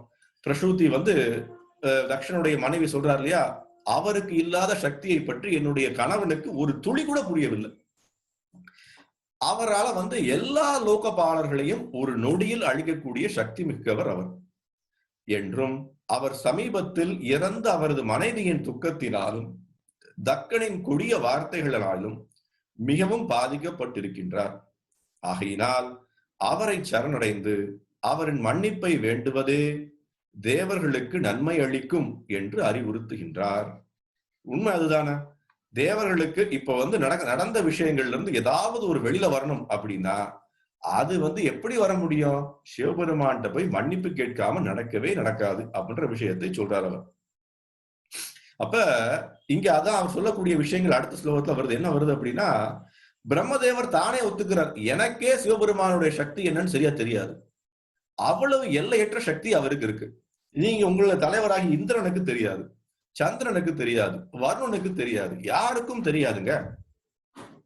ஆனா இது போன வாரம் நம்ம பார்த்தோம், என்ன பார்த்தோம், பிரசூதிக்கு தெரிஞ்சிருந்தது இல்லையா. அப்ப இந்த மாதிரி மிக விபூதி அப்படின்ற வார்த்தை போன ஸ்லோகத்துல பார்த்தோம். விபூதினா என்ன, நம்மளால பூதி விபூதி, நம்மளுக்கு அவருக்கு சக்தி என்ன அப்படின்றத யாராலையும் கணக்கிட முடியாது. இது இவ்வளவுதான் அவருடைய சக்தி, இவ்வளவுதான் அவருடைய விஷயம் அப்படின்ற விஷயத்தை அவர் ஒரு எல்லைக்குள்ள கொண்டு வர முடியாது. ஆனா யாரால புரிஞ்சுக்க முடியும்? பிரசூதியை போல அவரிடம் தஞ்சம் புகுந்த அவருக்கு மரியாதை செலுத்தக்கூடிய ஆத்மாக்களினால் புரிந்து கொள்ள முடியும். அதுதான் ரொம்ப முக்கியம். தகுந்த மிகப்பெரிய மகாத்மாக்களுக்கு மகாஜனேன கதாச பந்தா, மகாஜனங்களுடைய பாதைகள்ல போகும்போது, மகாத்மாக்களுடைய பாதைகள்ல போகும்போது, மகாத்மாக்கள் மகாஜனங்களுக்கு நம்ம மரியாதை செலுத்தும் போது நாம என்ன பண்ணுவோம்? நமக்கு தெரிய வேண்டிய விஷயங்கள் தானாக தெரிய வரும். அவர்களுடைய சக்தி, அவர்களுடைய கருணையின் காரணமாக. ஆனால் நேர்மாறாக அவர்களுக்கு நாம் மரியாதை செலுத்தாமல் நாம் என்ன பண்றோம்? அவரை தகுந்த மரியாதை கொடுக்காம அவரையும் நம்மை போல ஒரு சக ஆத்மா அப்படின்னு நினைச்சோம் அப்படின்னா யாருக்கு கஷ்டம்? நமக்குத்தான் கஷ்டம். மகாத்மாவுக்கு என்ன கஷ்டமும் இல்லை அப்படின்ற விஷயத்த நாம ரொம்ப அருமையா புரிஞ்சுக்கணும் இங்க. இப்ப இது நம்ம நிறைய விஷயங்கள் மூலியமா பார்த்திருக்கோம். என்ன அப்படின்னா பகவத்கீதையில வந்திருக்கு. பகவத்கீதையில எப்படி எப்படி ஒருத்தர் தன்னுடைய கீழ இருக்கக்கூடிய நபர் மேல இருக்கிற நபருக்கு எவ்வாறு மரியாதை செலுத்தணும் அப்படின்ற விஷயத்தை பலமுறை பார்த்திருக்கோம். அப்ப என்ன அப்படின்னா இங்க நம்ம என்ன சொல்றாங்க? சிவபெருமான் எல்லாருக்கும் மூத்தவர். அவருக்கு போய் தகுந்த மரியாதை செலுத்துறது தானே எல்லா தேவர்களுக்கும் தகுந்த விஷயம் அப்படின்ற விஷயத்தை பிரம்மதேவர் இங்க சொல்றாரு அவர். அப்ப இப்ப எல்லாம் நடந்தாச்சு. அவங்களுக்கு தகுந்த அறிவுரை சொல்லியாச்சு. அவர்களும் ஒத்துக்கிட்டாங்க. தேவர்கள் என்ன சொல்றாங்க அப்படின்னா, இப்ப பிரம்மதேவர்கிட்ட நீங்களும் என்னுடன் வரலாமே. எங்களை நீங்கள் கூட்டிக் கொண்டு சென்றா நல்லா இருக்கும். ஏன்னா நாங்க செஞ்ச விஷயத்துக்கு நாங்க போய் அவருக்கு முன்னாடி நிக்கிறதுக்கே நாங்க தலை குனிகிறோம். எங்களுடைய பிரதிநிதியாக நீங்களும் வாங்க, நாங்களும் வரோம். நீங்க மன்னிப்பு கேட்க வேண்டிய அவசியம் இல்லை. ஆனால் நாங்கள் மன்னிப்பு கேட்கக்கூடிய தருவாயில் இருக்கிறோம். நான் கண்டிப்பா மன்னிப்பு கேட்கிறோம். நீங்க கண்டிப்பா எங்களை அழைச்சு கொண்டு செல்லுங்க அப்படின்னு கேட்கிறாங்க. சோ எங்க கிளம்புறாங்க எல்லாரும்? சிவபெருமான் வாழக்கூடிய உண்மையான கைலாசத்துக்கு கிளம்புகிறார்கள் இல்லையா? இப்ப ரொம்ப முக்கியமான இன்னைக்கு நடக்கக்கூடிய இந்த நிகழ்ச்சியினுடைய தலைப்பும் இதுதான். உண்மையான கைலாசம்ன்றது எங்க இருக்கு? கைலாசத்தை பற்றி முதல்ல தெரிஞ்சுக்கணும் இல்லையா? கைலாசத்தை யார் இருக்கா? அந்த உண்மையான கைலாசம் எங்க இருக்கு? அந்த கைலாசத்தினுடைய தோற்றம் என்ன? அந்த கைலாசத்தை பற்றிய வர்ணனை என்ன? அப்படின்ற விஷயத்தை நாம தெரிஞ்சுக்காம இன்னைக்கு இருக்கக்கூடிய சில நபர்கள், நான் கைலாசத்தை ஆரம்பிச்சிருக்கேன், நீங்க எல்லாம் ஆஸ்திரேலியா வாங்க, ஆஸ்திரேலியா வந்தீங்கன்னா உங்களுக்கு ஒரு பிளேனை வச்சு கூட்டு கொண்டு செல்றேன், என்னுடைய கைலாசத்துக்கு நீங்க எல்லாரும் வரலாம் அப்படின்னு தன்னை பரமஹம்சர் அப்படின்னு சொல்லி வெறுட என்ன சொல்றது அப்படின்னா அட்வர்டைஸ்மெண்ட் பண்ணக்கூடிய நபர்களால கைலாசத்தை பற்றி பார்க்க முடியாது, புரிந்து கொள்ள முடியாது, தெரிந்து கொள்ள முடியாது. ஸ்ரீமத் பாகவதத்துல இன்னைக்கு என்ன பண்றோம்? அடுத்து வரக்கூடிய 14 ஸ்லோகங்கள், 4வது ஸ்கந்தம் 6வது அத்தியாயத்துல 8வது ஸ்லோகத்திலிருந்து வரக்கூடிய விஷயங்கள், 9வது ஸ்லோகத்திலிருந்து வரக்கூடிய விஷயங்கள் எல்லாம் என்ன பண்ணுது? கைலாசத்தினுடைய வர்ணனையை சொல்லுது. ஸ்ரீமத் பாகவதத்துல எதுக்கு கைலாசத்துடைய வர்ணனையை சொல்லணும் நீங்க கேட்கலாம். நீங்க முதல்ல சொன்னீங்களே, ஸ்ரீமத் பாகவதம்ன்றது பகவான் கிருஷ்ணருடைய லீலைகளை பற்றி சொல்லக்கூடிய விஷயம். பகவான் கிருஷ்ணருடைய லீலைகள் எப்படி நடந்தது, பகவான் கிருஷ்ணருடைய விஷயங்கள் எப்படி நடந்தது, அவருடைய பேர் என்ன, அவருடைய புகழ் என்ன, அவர் லீலைகள் என்ன நடந்தது அவர் இங்க இருக்கும்போது, அதைத்தானங்க ஸ்ரீமத் பாகவதம் சொல்லணும். எதற்காக இன்னைக்கு போய் கைலாசத்தினுடைய வர்ணனையை பற்றி சொல்லணும் அப்படின்னு நீங்க கேட்கலாம். என்ன அப்படின்னா, புராணங்களில் சிறந்தது ஸ்ரீமத் பாகவதம். ஸ்ரீமத் பாகவதத்துல எல்லா புராணங்களுடைய மிகச்சிறந்த விஷயங்கள் எல்லாம் கொடுக்கப்பட்டிருக்கு. அப்ப யாராவது ஒருவர் பாத்துக்கங்களேன், நிறைய பேர் சொல்லுவீங்க ஸ்ரீமத் பாகவதம்ன்றது 5000 வருஷத்துக்கு முன்னாடி எழுதி வச்சது, சொல்லப்பட்டது, இன்னைக்கு நம்ம பார்க்கிறோம், இதெல்லாம் இன்னைக்கு காலகட்டத்துக்கு ஒத்து வருமா அப்படின்னு நீங்க கேட்கலாம். இன்னைக்கும் ஒத்து வருதுங்க. எப்படி ஒத்து வருது? இந்த மாதிரி நபர்கள் நான் உங்களுக்கு கைலாசத்துக்கு கூட்டு போறேன், கைலாசம்ன்றது என்னன்னு எனக்கு தெரியும், எனக்கு பின்னாடி வாங்க, நான் தான் சிவபெருமானுடைய அவதாரம், நீங்கள் எல்லாரும் சிவபெருமானாக ஆற முடியும், சிவோகம் அப்படின்னு சொல்லுவாங்க. சிவோகம்னா என்ன? எல்லாரும், நானும் சிவன் நீங்களும் சிவன் அப்படின்னு சொல்லி கொண்டிருப்பாங்க. நிறைய விஷயங்கள் இருக்கு, இதை பற்றி பேசிக்கொண்டே செல்லலாம். அப்ப இது எல்லாவற்றையும் முறியடிப்பதற்காகத்தான் என்ன பண்றாங்கன்னா ஸ்ரீமத் பாகவதத்துல ஒரு ஆத்தென்டிகேட்டட் இன்ஃபர்மேஷன் அப்படின்னு சொல்லுவாங்க இல்லையா, அங்கீகரிக்கப்பட்ட ஒரு குறிப்பு கொடுக்கப்படுது. அங்கீகரிக்கப்பட்ட குறிப்பு ஏன்? இதுதாங்க வர்ணனை, இப்படித்தாங்க இருக்கு, இப்படித்தாங்க இருக்கும், இதை யாராலையும் மாற்ற முடியாது அப்படின்ற விஷயத்த நம்ம எல்லாருக்கும் எடுத்து சொல்றாங்க ஸ்ரீமத் பாகவதம். அப்ப இத நம்ம ஒரு தெளிவா புரிஞ்சுக்கணும். அந்த கைலாசம்ன்றது எங்க, எவ்வளவு ஒரு அருமையான விஷயம், எப்படி ஒரு அற்புதமான ஒரு இடத்துல அங்க யாரு தீரா தீரஸ்ய, அங்கேயும் தீரனா இருக்காரு அவர். யாரு? சிவபெருமான். நம்ம மேற்கொண்டு பார்ப்போம் எப்படிப்பட்ட அழகு வர்ணனை கொடுக்கப்பட்டிருக்குன்ற விஷயத்தையும் நம்ம பார்க்கத்தான் போறோம். அப்ப இப்ப 9ஆம் ஸ்லோகத்தை ஆரம்பிக்கிறது. 9ஆம் ஸ்லோகம் எப்படி ஆரம்பிக்குது அப்படின்னா, கைலாசத்துல வெவ்வேறு விதமான ஔஷதாதினா என்ன? வெவ்வேறு விதமான மருந்து செடிகள், காய்கறிகள், பழங்கள் எல்லாம் வந்து கொட்டி கிடக்கு. அப்படியே பூத்து குலுங்குது அப்படின்னு சொல்லுவோம் இல்லையா? அந்த மாதிரி ரொம்ப பார்க்கறதற்கு இனிமையா இருக்காங்க எல்லாருமே. யார் பார்க்கிறா இத? தேவர்கள் அங்க வராங்க. சிவபெருமானை பார்க்கறதுக்கு. சோ அவன் கண்ணுக்கு தெரிகிற விஷயங்களை பாகவதம் சொல்லுகின்றது இங்க. அத நம்ம தெரிஞ்சுக்கணும். அப்புறம் என்ன ஆகுது அப்படின்னா, எங்க பார்த்தாலும் வேதத்தினுடைய ஒலி அங்க எல்லாருக்கும் கேட்குது. வேத ஒலிகள் கேட்கின்றன எல்லாருக்கும். அப்புறம் அங்க எல்லாரும் பார்த்தோம் அப்படின்னா, அந்த கைலாசத்துல வாழக்கூடிய நபர்கள், ஆத்மாக்கள் இருக்காங்க இல்லையா? அவங்க எல்லாருக்கும் பார்த்தோம் அப்படின்னா, ஒரு சக்தி இருக்கு. என்ன சக்தி அப்படின்னா, ஆற்றல் இருக்கு. நிறைய ஆற்றல். சிவபெருமான் இருக்கக்கூடிய அந்த ஆற்றல் இருக்கு இல்லையா? அந்த யோக வழிமுறையில பண்ணக்கூடிய ஆற்றல் எல்லாரும் அவங்களுக்கும் இருக்கு. அப்படின்ற விஷயத்த பார்க்கிறோம். அப்ப அந்த வரி எதுக்காக சொல்லப்பட்டிருக்கு? அந்த வரி எதற்காக சொல்லப்பட்டிருக்கு அப்படின்னா, யாரு வேணா ஆஸ்திரேலியா பக்கத்துல இருக்க கைலாசத்துக்கு போக முடியும். ஆனால் நமக்கு அந்த சக்தி இருக்கா? நமக்கு அந்த சித்தி இருக்கா? நமக்கு அந்த சித்த சக்தி இருக்கா? அப்படின்ற விஷயங்களை நாம பார்த்துக்கணும். இந்த பிறவில நமக்கு இல்ல.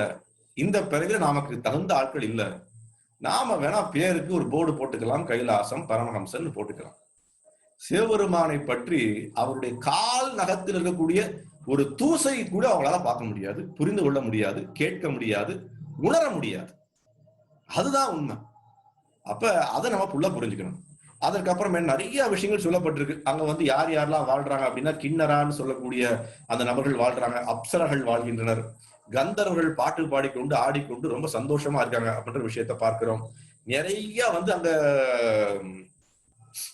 என்ன சொல்றது அப்படின்னா, வைடூரியங்கள், வெவ்வேறு விதமான ஆபரணங்கள்லாம் அப்படியே பூத்து குலுங்கி கிடக்கு. அப்படியே எல்லாம் பறந்து கிடக்கு. யாரும் எடுத்துக்கிறதுக்கே அங்க ஆள் இல்லை அப்படின்ற ஒரு மிக மிக வர்ணனையை பார்த்தீங்க அப்படின்னா, ஸ்லோகங்கள்ல ரொம்ப அருமையா இருக்கு அந்த ஸ்லோகங்கள் இருக்கக்கூடிய வர்ணனை. அப்ப எல்லாமே வந்து என்ன சொல்றது அப்படின்னா, மலைகளுக்கு இடையில இருக்கக்கூடிய அந்த பள்ளத்தாக்குகள் எல்லாமே அங்க சொல்லப்பட்டிருக்கு. நிறைய விஷயங்கள் வருது. அங்க வந்து இன்னொரு விஷயம் என்ன வருது அப்படின்னா, அழகான நம்மளது ஆர்வத்தை தூண்டக்கூடிய மான்கள் பல வகைகள் அங்க சுத்தி கொண்டிருக்காங்க. இதை பார்க்கிறாங்க, அவங்க போகும்போது பார்க்கிறாங்க. மான்கள் பல விதமா சுத்தி கொண்டிருக்கு. நிறைய அருவிகள் வந்து கொண்டிருக்கு. அருமையான மலைகள் இருக்கு. அதே மாதிரி அருமையான இன்னொரு விஷயம் என்ன வருது அப்படின்னா, நமக்கு ரொம்ப ரொம்ப ஆர்வத்தை கொடுக்கக்கூடிய சில விஷயங்களும் சொல்லப்பட்டிருக்கு. எப்படி சொல்லப்பட்டிருக்கு அப்படின்னா, அதுல வந்து அவங்க பார்க்கக்கூடிய இடங்களிலேயே அவங்கள மனசை கவரக்கூடிய விஷயம் உண்டு. என்ன அப்படின்னா, அருமையான குகைகள் இருக்கு அப்படின்னு சொல்றாங்க. அருமையான குகைகள். எதற்காக இந்த குகைகளை பற்றி சொல்லப்பட்டிருக்கு? ஏன் குகைகளை பற்றி சொல்லணும் அப்படின்னா, கைலாச மலையில வாழக்கூடிய நபர்கள் நம்ம முன்னாடியே சொன்னேன் இல்லையா? எல்லாம் வந்து யோக பயிற்சியில் ஈடுபடக்கூடிய நபர்கள். யோக பயிற்சியில் ஈடுபடக்கூடிய நபர்கள் என்ன பண்ணுவாங்க? அவங்களுடைய விஷயம் என்ன அப்படின்னா, எப்பொழுதும் இந்த யோக பயிற்சியில ஈடுபட்டு கொண்டிருப்பாங்க. அவங்களுடைய யோக பயிற்சியில் ஈடுபடக்கூடியதற்கு தகுந்த ஒரு இடமாக பல குகைகள், அழகான குகைகள், அழகான நீர்நிலைகள், அழகான மலைகள், அழகான அருவிகள் அப்படின்னு வர்ணனைக்கு தகுந்த மாதிரி எல்லா விதமான விஷயங்களும் நடந்து கொண்டிருக்காங்க. தேவர்கள் வாழக்கூடிய சொர்க்கலோகமே ஒன்றுமே இல்லை அப்படின்றதான் இந்த வர்ணனையினுடைய சிறப்பு. தாங்க சொர்க்கலோகத்துல தான் வாழ்ந்து கொண்டிருக்காங்க. அவங்க பார்க்காத இன்பமா, அவங்க பார்க்காத கண்ணுக்கு இன்பத்தை சேர்க்கக்கூடிய விஷயங்களா எது அவங்களுக்கு இல்ல? சொர்க்கலோகத்துல இல்லாத விஷயங்களா இருக்க போது இல்லைங்க. சொர்க்கலோகத்தை விட பல மடங்கு அருமையான விஷயங்கள் கைலாச மலையில பாக்குறாங்க அவங்க. அடுத்த ஸ்லோகத்தில் என்ன சொல்லப்பட்டிருக்கு அப்படின்னா, ஒரு விசித்திரமான விஷயமும் சொல்லப்பட்டிருக்கு. ஒரே இடத்துல மயில்களுடைய கூறல் கேட்குதான், குருவிகளுடைய சத்தம் கேட்கின்றது. அதே மாதிரி பலவிதமான சின்ன சின்ன பறவைகளுடைய இனிமையான ஒரு இதுவும் அவங்களுக்கு கேட்கின்றது. அப்ப இந்த மாதிரி பல விஷயங்கள் அவங்களுக்கு எல்லா இடத்துலயும் கேட்குது. அப்ப இதே மாதிரி அடுத்த விஷயங்கள் நிறைய விஷயங்கள் வருது. இதை வந்து நம்ம வர்ணனையை செஞ்சு கொண்டே போகலாம், நமக்கு வந்து நேரம் பத்தாது. என்ன அப்படின்னா, அடுத்த விஷயம் என்ன வருது அப்படின்னா, பல்வேறு விதமான மரங்களை பற்றி சொல்றாங்க. என்னென்ன மரங்கள் இருந்தது? பாரிஜாதம், சார்வலம், பல வகையான மாம்பழ மரங்கள், அர்ஜுன மரம், அமர மரம், நிறைய விஷயங்கள் எல்லாமே, அசோக மரம், பக்குல மரம் அப்படின்னு எல்லா விதமான மரமும் சொல்லப்பட்டிருக்கு. அதே மாதிரி என்ன பண்றாங்க அப்படின்னா, எந்த இடங்களுக்கு போனாலும் கண்ணுக்கு இனிமையான பூ அப்படின்னு சொல்லுவோம்னா அந்த பூந்தோட்டம், அந்த பூந்தோட்டங்கள் எல்லா இடங்களிலும் வண்ண வண்ண பூந்தோட்டமா இருக்கு அப்படின்ற விஷயத்தையும் பார்க்கிறாங்க. இன்னொரு குறிப்பு என்ன அப்படின்னா, கைலாச மலையில ஒரே இடத்துல தேவர்கள் வந்து ஒரு இடத்துல அப்படியே நின்னு பார்க்கிறாங்களாம். என்ன அப்படின்னா, தங்கத்தாமரை அப்படின்னு சொல்றோம் இல்லையா, தங்கத்தாமரைகள் பார்க்கறாங்க. தாமரைகளே ரொம்ப ரொம்ப தூய்மையான இடத்துல தான் வளரும்னு நம்ம கேள்விப்பட்டிருக்கோம். எங்க தாமரை இருக்கோ அந்த இடத்துக்குடைய அழகே அழகு. தங்கத்தாமரைகள் இருக்கு அப்படின்னா யோசிச்சு பாருங்க. அவ்வளவு ஒரு ரொம்ப ரொம்ப நம்ம எண்ணவே முடியாதபடி அவ்வளவு ஒரு மிகச்சிறந்த ஒரு இடமாக கைலாச மலை அவங்களுக்கு தெரியுது. அப்புறம் ஏலக்காய் மரங்கள், ஜவ்வாது மரங்கள் எல்லாம் அவங்க பாக்குறாங்க. எல்லாருடைய வர்ணனையும் இந்த பாகவத்துல வருது. எல்லாருடைய வர்ணனையும் வருது. அதே மாதிரி மிகப்பெரிய ஆலமரங்கள், ஆலமரங்கள் வந்து பல 100 மைல் நீள உயரம் உள்ளவை, அகலம் உள்ளவை எல்லாம் பாக்குறாங்க. பெரிய பெரிய ஆலமரங்கள். அந்த ஆலமரங்களுக்கு கீழே யோகிகள் வந்து யோக பயிற்சியில ஈடுபட்டு கொண்டிருக்காங்கன்ற விஷயத்தையும் பார்க்கிறோம். இப்ப கடைசியா அந்த ஸ்லோகத்துல என்ன வருது அப்படின்னா, அவங்க கடைசியில என்ன புரிஞ்சுக்கிறாங்க அப்படின்னா, இந்த அனைத்து விஷயமுமே, இந்த அனைத்து விஷயம் அவங்க பார்க்கக்கூடிய விஷயமே எப்படி இருக்கு அப்படின்னா, யாரோ ஒரு நபர் இது எல்லாத்தையும் வந்து அழகாக உருவாக்கியது போல அவங்களுக்கு தெரியுது. யார் இதை இவ்வளவு அழகா உருவாக்கி வச்சிருக்காங்களே, என்ன இருக்கு இங்க? இது ஏதோ ஒரு இயற்கையா தோன்ற மாதிரி தெரியலையே, யாரோ ஒருத்தர் உருவாக்கிய மாதிரி இருக்கு அப்படின்ற விஷயத்தையும் முன்வைக்கிறாங்க. யார் உருவாக்க போறா? சிவபெருமானினுடைய சக்தியினால் உருவாக்கப்பட்டிருக்கு அங்க. அவர் உட்கார்ந்து இதெல்லாம் அனுபவிச்சு கொண்டிருக்காரா? அழகான அருவியில போய் குளிச்சு கொண்டிருக்காரா? அல்லது பூந்தோட்டத்தை பார்த்து கொண்டிருக்காரா? இல்ல.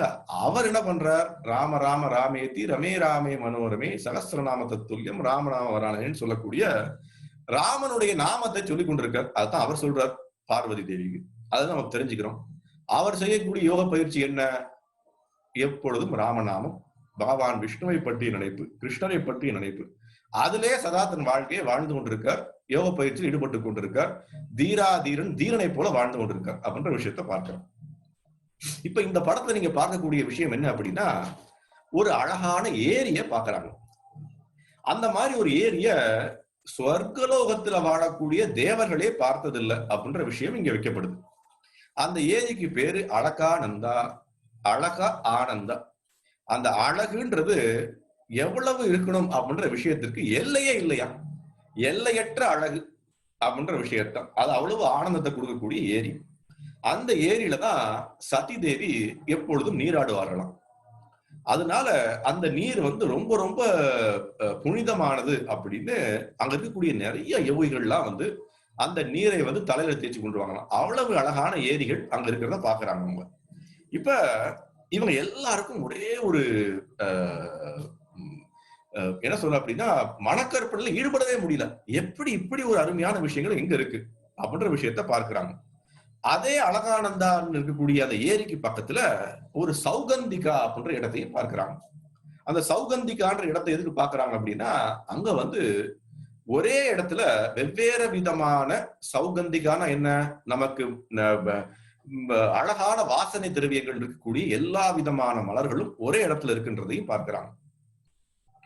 அப்ப இது எல்லாம் என்ன அப்படின்னா, அழகான்ற வார்த்தைக்கு சமஸ்கிருதத்தின் அர்த்தம் நம்மளால் எதிர்பார்க்க முடியாத ஒரு அழகு.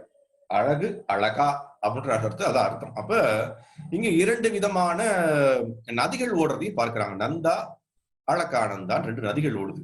அந்த 2 நதியுமே கோவிந்தனுடைய திருப்பாதங்களிலிருந்து வருகிறது அப்படின்ற விஷயத்தையும் அவங்க புரிஞ்சுக்கிறாங்க. கோவிந்தனுடைய திருப்பாதத்திலிருந்து வரக்கூடிய நதிகள் தான் அந்த அழகானந்தான்னு வரக்கூடிய ஏரியில வந்து தண்ணி இருக்குது.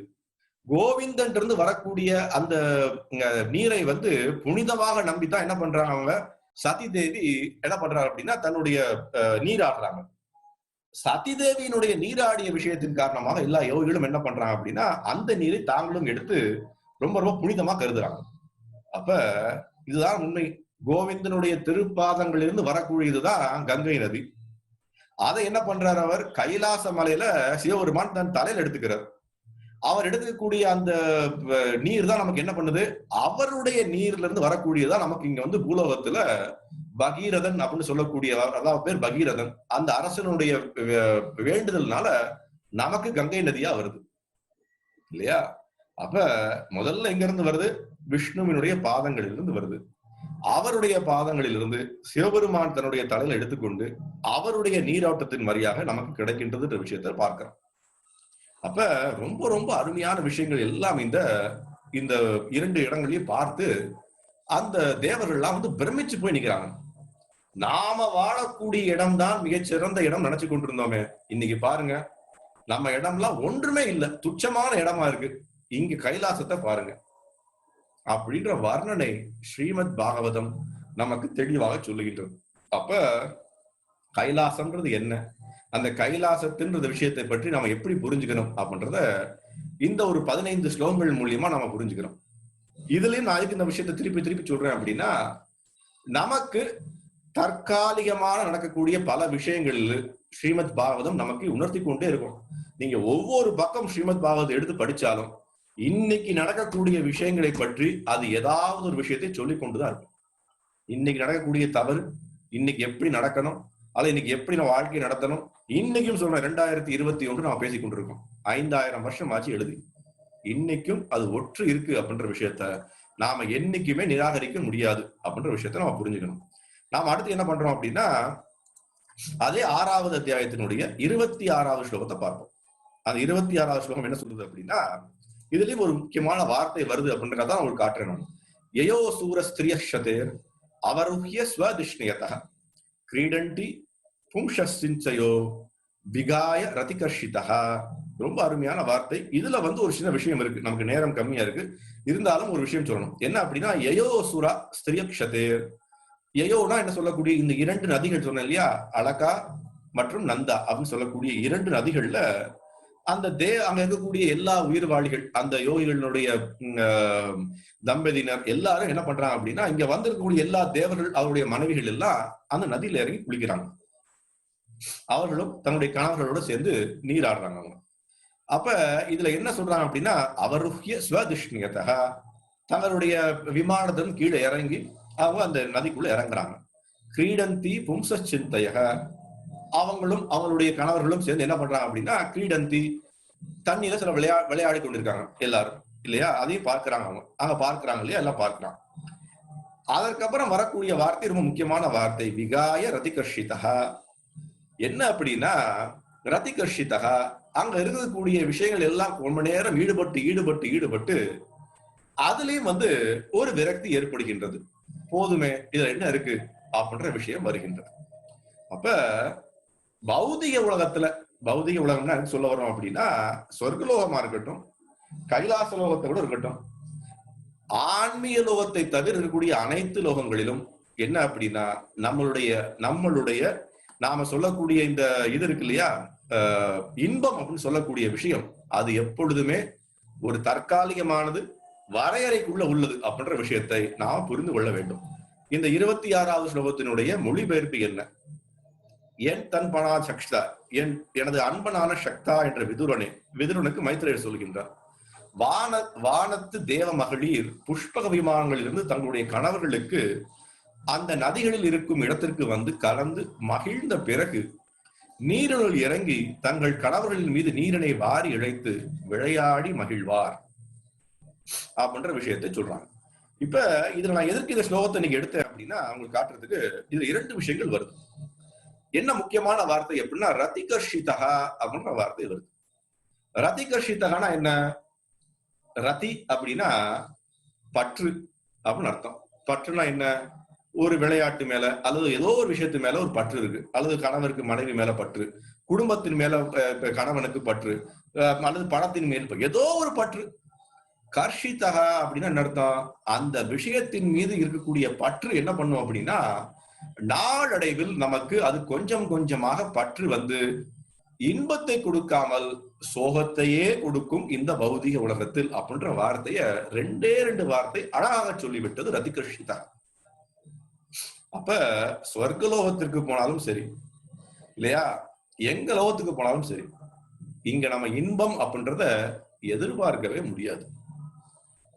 நம்மளுடைய விஷயத்த சொல்றாங்க இல்லையா, என்ன அப்படின்னா, வைகுண்ட ஏகாதசி அன்னைக்கு நீங்க பல விஷ்ணு கோயில்களுக்கு போனீங்க அப்படின்னா, சொர்க்க பரமபத வாசல் சொல்லணும், அது பரமபத வாசல், சொர்க்க வாசல் அப்படின்னு சொல்லுவாங்க. சொர்க்க வாசலுக்கு எதுக்கு நீங்க போனோம்? சொர்க்க வாசல் திறந்தாச்சா அப்படின்னு கேட்பாங்க. சொர்க்க வாசல்ன்றது தவறு அது. அது பரமபத வாசல். சொர்க்கத்துக்கு போய் நான் நீங்க என்ன பண்ண போறோம்? இன்னும் வேணா 500 5000 வருஷங்கள் வாழலாம், 50,000 வருஷம் வாழலாம், 5 கோடி வருஷங்கள் வாழலாம். இளமையா இருக்கலாம், இந்த மாதிரி நிறைய விளையாட்டுகளை பண்ணலாம், கண்ணுக்கு கவரப்பட்ட விஷயங்கள் இருக்கலாம். என்ன பிரயோஜனம்? ஆ பிரம்ம புவனாலோகா புனராவர்த்தினோ அர்ஜுனான்னு சொல்றாரு. பிரம்மலோகத்துக்கே போனாலும் சரி திருப்பி வந்துதான் ஆகணும் இங்க. அதனால நம்ம என்ன பண்ணோம் அப்படின்னா, அது சொர்க்க வாசலுக்கு போறோம், சொர்க்கத்துக்கு போறோம், வேள்வியில நடத்துறோம், அடுத்தவனுக்கு இன்பத்தை கொடுக்கிறோம், ஹாஸ்பிட்டல் திறக்கிறோம், ஸ்கூல் வைக்கிறோம், தண்ணீர் கொடுக்கிறோம், ஏழைகளுக்கு அன்னதானம் கொடுக்கிறோம். எல்லாம் எதற்காக கொடுக்கிறோம்? அடுத்த பிறவியில நான் நிம்மதியா வாழணும்ன்றக்காக கொடுக்கிறோம். அடுத்த பிறவியை எதற்கு நமக்கு தேவை அப்படின்னு யாரும் யோசிக்கிறதே இல்லை. சொர்க்கத்துக்கு போய் அனுபவிப்போமா, நரகத்துக்கு போக வேண்டாம். அதான எல்லாம் சொல்றாங்க. எல்லா விதமான மதங்களும் சொல்லி கொடுக்குது. எல்லாரும் நீங்க வந்து தேவனை கும்பிட்டீங்க அப்படின்னா சொர்க்கத்துக்கு போவீங்க. நீங்க வந்து ஒரே ஒரு அல்லாவை கும்பிட்டீங்க அப்படின்னா அந்த அந்த லோகத்துக்கு போவீங்க. எல்லாம் என்னதான் சொல்லி கொடுக்குறாங்க. எப்படி வந்து சொர்க்க லோகத்துக்கு போறது, இல்ல நரகலோகத்துக்கு எப்படி போறது? இரண்டுமே தேவையில்லைன்றதா ஸ்ரீமத் பாகவத் சொல்லி கொடுக்குது. சொர்க்கமும் தேவையில்லை, நரகமும் தேவையில்லை. நாம எங்க போகணும்? பகவானுடைய வாசஸ்தலத்துக்கு போகணும் அப்படின்றது நம்மளுடைய முக்கியமான நோக்கமா இருக்கணும் அப்படின்ற விஷயத்தை நம்ம இங்க புரிஞ்சுக்கிறோம். அப்ப ஸ்ரீமத் பாகவதத்துல வரக்கூடிய இந்த விமானம், இங்க வருது அடுத்த விஷயம். விமானங்கள்ல இருந்து இறங்கினார்கள். அப்ப என்ன அர்த்தம்? அந்த காலத்துல விமானம் இருந்தது. நீங்க நம்மகிட்ட மட்டும் தான் விமானம் இருக்கா? அந்த காலத்துல இருந்தது அப்படின்ற விஷயத்தையும் பார்க்கிறோம். நிறைய விஷயங்கள் இருக்கு. நம்ம ஒவ்வொரு வார்த்தையும் ஸ்ரீமத் பாகவதத்தினுடைய ஒவ்வொரு வார்த்தையும் பார்க்க ஆரம்பிச்சோம் அப்படின்னா ஒவ்வொரு வார்த்தைக்கும் நம்ம வந்து பல நிமிடங்கள் பேசலாம். ஏன்னா அவ்வளவு அர்த்தங்கள் இருக்கு, அவ்வளவு ஒரு ஆழ்ந்த ஞானங்கள் கொடுக்கப்பட்டிருக்கு அப்படின்ற விஷயத்த பார்க்கிறோம். சோ இன்னைக்கு நம்ம இந்த எடுத்த நிறைய விஷயங்களுடைய முக்கிய நோக்கம் என்ன அப்படின்னா, நாம வந்து நமது மனக்கற்பனையின் மூலியமாக பக்தியை வளர்த்துக் கொள்ள முடியாது. நானே உருவாக்கிய கைலாசம், நான் தான் பரமஹம்சன், நான் தான் பகவானினுடைய அவதாரம், நீங்க எல்லாரும் எனக்கு என்னை தரிசனம் பண்றதுக்கு வாங்க அப்படின்னு சொல்லக்கூடிய ஆசாமிகள் யாரு? அவர்களிடமிருந்து நாம் எவ்வாறு ரொம்ப தள்ளி நிக்கணும்? அவர்களை பற்றி நாம ரொம்ப மரியாதைன்றது செலுத்த வேண்டிய அவசியம் இல்லை. உண்மையான வர்ணனை என்ன? கைலாசம்ன்றது எங்க இருக்கு? அந்த கைலாசத்துக்கு எப்படி போக முடியும்? அதற்குரிய தகுதிகள் என்ன? யாரு போக முடியும்? எப்படி இருக்கும்? எல்லாம் நம்மளுடைய சாஸ்திரங்கள்ல கொடுக்கப்பட்டிருக்கு. அப்ப இது எல்லாம் கொடுக்கப்பட்டும் நாம என்ன பண்றோம்? ஏன் இன்னைக்கு மறுபடியும் இன்னைக்கு வந்து என்ன பண்றோம் அப்படின்னா, இந்த மாதிரி விஷயங்கள் நடந்து கொண்டே இருக்கு, தப்பு நடந்து கொண்டே இருக்கு அப்படின்ற விஷயங்களை நீங்க பார்க்கணும். என்ன அப்படின்னா, 2 காரணங்களும் நடக்குது. மக்களுக்கு ஸ்ரீமத் பாகவதம் போன்ற ஒரு அருமையான ஒரு இலக்கியம் வந்து மக்களுக்கு கிடைக்கல. அதனால என்ன ஆகுது? உண்மை எது, பொய் எது, உண்மையானவன் யார், போலியானவன் யார் அப்படின்ற விஷயம் அவங்களுக்கு தெரியல. அப்ப என்ன பண்ணணும்? நம்ம அவர்கள் எல்லாருக்கும் ஸ்ரீமத் பாகவதத்தை கொடுக்கணும், புராணங்களை கொடுக்கணும், வர்ணனைகளை பற்றி எடுத்து சொல்லணும். உண்மை எது, பொய் எது, போலி எது அப்படின்ற விஷயத்தை நாம வந்து அவங்களுக்கு எடுத்து சொல்ல வேண்டிய கட்டாயத்தை நம்ம இருக்கோம். இன்னைக்கு நீங்க எல்லாரும் பார்த்தீங்க, நீங்க எல்லாருக்கும் சொல்லணும், இது தவறான விஷயம், இது சரியான விஷயம், இதுதான் வர்ணனையா இருக்கு, இது வர்ணனை கிடையாது, இவர் போலியானவர் அப்படின்ற விஷயத்த நாம சொல்லல அப்படின்னா நாம என்ன பண்ண போறோம்? அடுத்தவர்கள் அறியாமையில் இருப்பதை பார்த்து நாம சந்தோஷப்படுவது ஒரு பக்தனுக்கு அழகு இல்லை. அடுத்தவர் வந்து அறியாமல் இருக்கார், அவர் அறியாமலே இருக்கட்டுங்க, எனக்கு தெரிஞ்சதுல எனக்கு போதும் அப்படின்னு நினைக்கிறது ஒரு பக்தனுக்கு அழகு இல்லை அப்படின்ற விஷயம் நம்ம புரிஞ்சுக்கணும். பக்தனுக்கு அழகு என்ன? அறியாமையில் இருக்கக்கூடிய நபரை அறியாமையிலிருந்து மீட்பதுதான் ஒரு வைஷ்ணவனுக்கு அழகு. அதை நாம செய்யணும். வர்ணனையை நாம படிக்கிறோம், வர்ணனையை நாம கேட்கிறோம். அப்ப அடுத்தவர்களுக்கும் எல்லாருக்கும் சொல்லலாமே, அடுத்தவர்கள் போய் தவறான நபர்களை போய் மாட்டிக்க கூடாது அப்படின்ற விஷயத்தை நாம யோசிச்சுக்கணும். அது ரொம்ப முக்கியமான விஷயம். இப்ப அடுத்து நடக்கக்கூடிய விஷயம் என்ன அப்படின்னா, அவங்க இதெல்லாம் பார்த்துட்டு வந்துட்டாங்க இல்லையா? வந்ததுக்கு அப்புறம் ஒரு மிகப்பெரிய, அவங்களால கண்ணால பார்க்கவே முடியாதபடி மிகப்பெரிய ஒரு ஆலமரத்தை பார்க்கிறாங்க. அந்த ஆலமரத்தினுடைய விஷயம் என்ன அப்படின்னா, ஆலமரம் 800 மைல்கள் உயரமா இருக்கு, 400 மைல்கள் அகலமா இருக்கு. அவ்வளவு பெரிய ஆலமரம் அங்க இருக்கு. அந்த ஆலமரத்தை பார்த்து பிரமித்து நிக்கிறாங்க. அந்த ஆலமரத்தின் கீழே யார் இருக்கா அப்படின்ற விஷயம் தான் அடுத்த ஸ்லோகம். அந்த ஆலமரத்தை பார்த்தாச்சு, அந்த ஆலமரத்துக்கு கீழே என்ன நடக்குது அப்படின்ற விஷயத்த அடுத்த ஸ்லோகத்துல பார்ப்போம். 33வது ஸ்லோகம், 6வது அத்தியாயம். தஸ்மின் மகாயோகமயே முமுக்ஷு சரணே சுரஹ தத்ருஷு சிவம் ஆசீனம் தெக்தாஷ்ணம் இவாந்திகம். அருமையான வரிகள். 4வது வரியில ரொம்ப அருமையான வரி. தஸ்மின் மகா யோகமயே. தஸ்மின், அங்க பார்த்த அந்த மிகப்பெரிய ஆலமரத்தின் கீழ், தஸ்மின் மகா யோகமயே, நிறைய யோகிகள் தியானத்துல ஈடுபட்டு.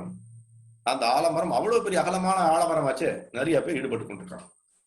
யார் அவங்க எல்லாரும்? 2வது வரி, முமுக்ஷு. முமுக்ஷுனா என்ன? யாரு இந்த மோட்சத்தை நம்பி, மோட்சத்தை எதிர்பார்த்து யோக பயிற்சியில் ஈடுபட்டு கொண்டிருக்கக்கூடிய நபர்கள், அதான் முமுக்ஷு. ஷரணே சுரஹா, யார் அவங்க எல்லாரும்? தேவர்கள். சுரஹா, தேவர்கள். என்ன பண்ணிருக்காங்க? அந்த பரம தேவராகிய சிவபெருமானிடம் சரணடைந்து இருக்கின்றார்கள். ஷரணே, எல்லாரும் சரணடைந்து இருக்கின்றார்கள். அந்த சரணடைந்த பரம தேவர் யாரு? அது 3வது வரி. தத்ருஷு சிவவாசீனம், எல்லா தேவர்களும் வந்திருக்காங்க இல்லையா, பிரம்மா வீடும்னு. அவன் எல்லாரும் யார பாக்குறாங்க? சிவபெருமானை பார்க்கின்றார். அவர் அங்கே அமர்ந்து தியானம் செய்து கொண்டு இருக்கின்றார். கடைசி வரிய பாருங்க, ரொம்ப அருமையான வார்த்தை. தெக்த்வா மிருஷம் இவாந்தகம், எந்த விதமான ஒரு கோபம் இல்ல அவர்கிட்ட. காலத்தை போல, காலம் என்னது அப்படின்னா எப்பொழுதும் இருக்கக்கூடிய மகா காலம்னு சொல்லக்கூடிய காலம் எப்பொழுதுமே சாந்தமா இருக்கும். அந்த காலத்தை போல அவர் என்ன அப்படின்னா அப்படியே அமைதியின் சொரூபமாக இருந்து கொண்டிருக்கின்றார், தியானத்தை ஈடுபட்டு கொண்டிருக்கார். அப்ப இது ரொம்ப முக்கியமான விஷயம். இதனுடைய மொழிபெயர்ப்பு பார்க்கலாம். இப்ப அம்மரத்தின் கீழ் சிவபெருமான் அமர்ந்திருப்பதை தேவர்கள் கண்டனர். அவரது கோலம் தெய்வீக யோகிகளுக்கு நிறைவினையும் அனைத்து மக்களுக்கும் ரட்சிப்பு அளிக்கும் தன்மை வாய்ந்ததாகவும் இருந்தது. காலத்தின் நித்திய அமைதியினை போன்று விளங்கிய அவரது தோற்றம் அவர் தனது ஆத்திரத்தினை விட்டொழித்தவராக காட்சி தந்தது. தேவர்களுக்கு ஒரே மகிழ்ச்சி. அவருக்கு ஆத்திரம் இல்லையே, நல்லதா போச்சு, நாம் அவர்கிட்ட மன்னிப்பு கேட்கக்கூடிய தகுந்த தருவாய் இதுதான் அப்படின்ற விஷயத்த புரிஞ்சுக்கிறாங்க அவங்க. இப்ப இந்த ஸ்லோகத்துல வரக்கூடிய சில விஷயங்கள் நம்ம பார்க்கணும். என்ன பார்க்கணும் அப்படின்னா, உண்மையிலேயே மகா யோகமயி அப்படின்ற வார்த்தை வருது. மகா யோகமயி அப்படின்ற வார்த்தைக்கு என்ன அர்த்தம் அப்படின்னா, யோகா அப்படின்னு என்ன அர்த்தம் உங்களுக்கு முன்னாடி சொல்லியிருக்கோம். யோகா அப்படின்னா பரம புருஷராகிய பகவான் கிருஷ்ணருடன் ஒரு தொடர்பு ஏற்படுத்திக் கொள்வதுதான் யோகான்ற வார்த்தைக்கு அர்த்தம். அப்ப மகா யோகமயி, இந்த தொடர்பை ஏற்படுத்தக்கூடிய மகா யோகி அவர்தான். அதான் மகா யோகமயி. அவர் என்ன பண்ணி கொண்டிருக்கின்றார்? பரம புருஷராகிய பகவான் விஷ்ணு, பகவான் கிருஷ்ணருக்கு அவருடைய தியானத்துல எப்போதும் ஈடுபட்டு கொண்டிருக்கின்றார் அவர் அப்படின்ற விஷயத்த அவங்க எல்லாரும் கண்ணுக்கு முன்னாடி பார்க்கிறாங்க. அப்ப தியானம்னா என்ன? தியானம்ன்றது ஸ்மரணம், விஷ்ணு ஸ்மரணம், பாத சேவனம். ஸ்மரணம், பகவானை பற்றி நினைப்பது. வெறும் லைட் ஆஃப் பண்ணி எல்லாரும் ஓம்னு சொல்றது தியானம் இல்லை. அல்லது டேபிள் நினைக்கிறதும், கேண்டில் நினைப்பதும், அந்த லைட்டை நினைப்பதும் தியானம் இல்லை. தியானம் அப்படின்ற என்ன? விஷ்ணு ஸ்மரணம், பகவான் விஷ்ணுவை ஸ்மரணிப்பதுதான் தியானத்தினுடைய முக்கியமான நோக்கம், குறிப்பாடு, குறிக்கோள் அப்படின்றத நம்ம புரிஞ்சுக்கணும். இதான் நம்ம எல்லாத்தையும் பார்த்துருக்கோம் இல்லையா? நவவித பக்தியில ஸ்ரவணம், கீர்த்தனம், விஷ்ணு ஸ்மரணம், பாத சேவனம், அர்ச்சனம், வந்தனம், தாஸ்யம், சாக்கியம், ஆத்ம நிவேதனம். அப்ப அந்த யோகின்றவர் என்ன பண்றார்? தன்னுடைய இதயத்துக்குள்ள பகவான் விஷ்ணுவை நினைத்து அவருடைய பாத திருமணத்துக்கு சரணாகதி அடைந்து தியானித்துக் கொண்டிருப்பவர் தான் யோகி. அப்ப யோக பயிற்சியில அவன் என்ன பண்றான்? இதைத்தான் பண்ணணும். இதை பண்றோமா? தெரியாது. இதுதான் ரொம்ப முக்கியமான விஷயம். அப்ப இதுல வரக்கூடிய இன்னொரு வார்த்தை முமுக்ஷுகு. முமுக்ஷுகுனா என்ன? எப்படி நாம மோட்சத்தை அடைவது? மோட்சம்னா என்னன்னா, இந்த பௌதிக உலகத்தை விட்டு பகவானினுடைய வாசஸ்தலத்துக்கு போய் பகவானினுடைய விஷயங்களில் நாம சேவையாக ஈடுபடுவதுதான் மோட்சம். அது எப்படி கிடைக்கும்? இந்த மாதிரி யோக பயிற்சி முறையின் மூலியமாக கிடைக்கும். அப்ப இதுல எதற்கு இன்னொரு வார்த்தை நம்மளுடைய ஆச்சாரியர்கள் என்ன சொல்றாங்க அப்படின்னா, மகா யோகமயின்ற வார்த்தைக்கு பல அர்த்தங்கள் இருக்கு. இவ்வளவு அழகான ஒரு இடங்க, எல்லா விதமான குறிப்புகள்ல நீங்க சொல்லவே முடியாதபடி ரொம்ப ரொம்ப அழகான இடம். நானும் நீங்களும் என்ன பண்ணிருப்போம்? அங்க இருக்கக்கூடிய அழகான நதியில நீராடி கொண்டிருப்போம், விளையாடி கொண்டிருப்போம், அந்த குகைக்குள்ள போய் உட்கார்ந்து இருப்போம், அப்படி உறங்கி கொண்டிருப்போம் இல்லையா? அதனுடைய அழகை பாட்டு ரசித்துக் கொண்டிருப்போம். நான் எங்க ஒரு 1000 வருடம் வாழ முடியாதா? கோடி வருடம் வாழ முடியாதா? இளமையிலே இருக்க முடியாதா? பிறப்பு, இறப்பு, முதுமை, நோயிலிருந்து விடுபட்டு இங்க வாழ முடியாதா? அப்படின்ற எண்ணத்துல வாழ்ந்து கொண்டிருப்போம். ஆனா அந்த கைலாசத்தினுடைய அதிபதி எப்படி வாழ்ந்து கொண்டிருக்கார்? அவருக்கு இதெல்லாம் ஒரு பொருட்டாகவே இல்லை. இதெல்லாம் நமக்கு பொருட்டா தெரியுது, அவருக்கு பொருட்டாக தெரியல. அவர் எப்படி இருக்கார்? மகா யோகமயி. பகவான் விஷ்ணுவினுடைய ஸ்மரணத்தில் தன்னுடைய வாழ்க்கையை நடத்தி கொண்டிருக்கின்றார். அதனால தான் அவருக்கு என்ன பெயர்? வைஷ்ணவானாம் யதாசம்பு. நமக்கு அவர் ஒரு எடுத்துக்காட்டாக வாழ்ந்து கொண்டிருக்கின்றார் அப்படின்ற விஷயத்த நாம மறக்கவே முடியாது. நமக்கு தான் இந்த மாதிரி விஷயங்கள் எல்லாம், சௌரியங்கள், அழகான இடங்கள், நம்ம இன்பம் சேர்க்கக்கூடிய விஷயங்கள் எல்லாம் நமக்கு பற்று. ஆனால் வைஷ்ணவர்கள், அதுவும் வைஷ்ணவரிலே உயர்ந்த வைஷ்ணவராகிய சிவபெருமானுக்கு இதெல்லாம் துச்சமாகத்தான் தெரிகின்றதே தவிர எந்த விதமான ஒரு ஈர்ப்பை ஏற்படுத்தவில்லை அப்படின்றத பார்க்கணும்.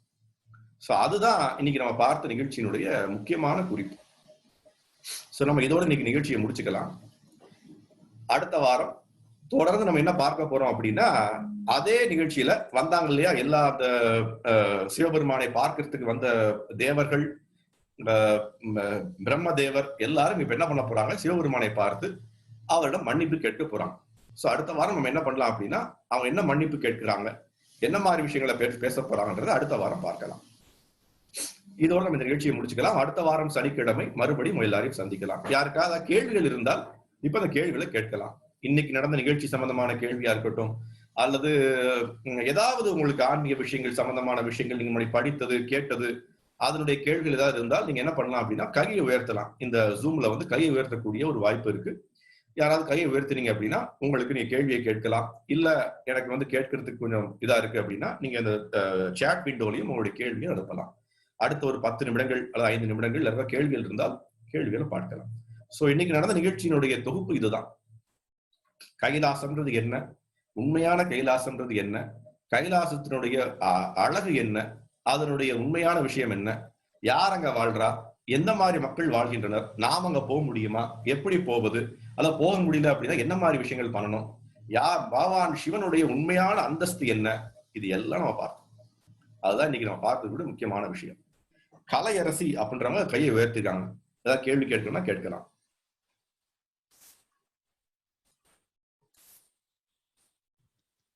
ஹரே கிருஷ்ணா. ஹரே கிருஷ்ணா பிரபு. சாரி பிரபு, ஆடியோ கிளியரா இல்லாம இருந்தது. அது அதை தொடர்றதுக்கு பிறகு நாட் கிளியர்னு போட போனா அது அதுல பட்டுடுச்சு. சாரி. சந்தோஷம். சோ வேற யாருக்காவது கேள்விகள் இருக்கா? யாருக்கு இந்த கேள்விகள் இல்லை அப்படின்னா நம்ம இதோட நிகழ்ச்சியை முடிச்சுக்கலாம். அடுத்த வாரம் மறுபடியும் உங்க எல்லாரையும் சனிக்கிழமை 6 மணிக்கு இதே தக்ஷ யஜ்ஞத்தினுடைய 4வது ஸ்கந்தம் 6வது அத்தியாயத்தினுடைய பின்னாடி தொடர்ச்சியை நம்ம அடுத்த வாரம் பார்க்கலாம். ஹரே கிருஷ்ணா. ஸ்ரீல பிரபுபாத் கி ஜெய்.